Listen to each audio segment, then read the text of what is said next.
अरावली में 11 दरारों से थार की धूल पहुंच रही दिल्ली एनसीआर पर्वतमाला को लेकर एक्सपर्ट्स ने दी चेतावनी।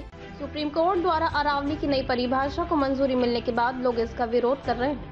एक्सपर्ट्स का दावा है कि अरावली में 11 दरारें हो चुकी हैं, जिससे थार की धूल दिल्ली एनसीआर तक पहुंच रही है। नई परिभाषा से 90% अरावली संरक्षण से बाहर हो जाएगी, जिससे पर्यावरणविदों ने दुनिया की सबसे प्राचीन पर्वतमाला अरावली की नई परिभाषा को सुप्रीम कोर्ट की मंजूरी मिलने के बाद लोग इसका विरोध कर रहे हैं। इस बीच एक्सपर्ट्स दावा कर रहे हैं कि अरावली में अब तक 11 दरारें हो चुकी हैं। इन्हीं दरारों की वजह से थार की धूल दिल्ली एनसीआर तक पहुंच रही है। नई परिभाषा से थार का फैलाव दिल्ली एनसीआर तक होने लगेगा।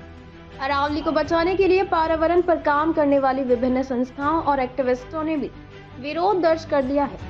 अरावली विरासत जन अभियान के तहत विभिन्न संगठन अपनी बात राज्यसभा और लोकसभा सांसदों तक पहुंचा रहे हैं। सुप्रीम कोर्ट ने अरावली पहाड़ियों की नई परिभाषा को मंजूरी दे दी है, जिसमें कहा गया है कि वही पहाड़ियां अरावली का हिस्सा होंगी जो कम से कम 100 मीटर की हो। ऐसे में आकलन बता रहे हैं कि 90% अरावली संरक्षण से बाहर हो जाएगी। हरियाणा और गुजरात में पहाड़ियों और भी कम ऊंची हैं। पर्यावरण कार्यकर्ता कैलाश मीना के अनुसार पिछले कुछ दशकों में 692 किलोमीटर लंबी अरावली पर्वतमाला का विनाश तेजी से हुई है। खनन से यहाँ लगभग 12 दरारें खुली हैं। ये दरारें राजस्थान में अजमेर से झुंझुनू और दक्षिण हरियाणा के महेंद्रगढ़ तक फैली हुई है। दरारों से रेगिस्तान की धूल दिल्ली एनसीआर तक पहुंच रही है। इन फैसले के खिलाफ सरकार और अन्य लोगों के तर्क भी सामने आ रहे हैं। केंद्र ने कोर्ट में दावा किया है कि अरावली की नई परिभाषा पूरी तरह वैज्ञानिक आधार पर तय की गई है। इस नई परिभाषा से अरावली के संरक्षण और विकास के बीच संतुलन बताया जा सकेगा। तर्क है कि अरावली के लिए एक स्पष्ट परिभाषा की सख्त जरूरत थी।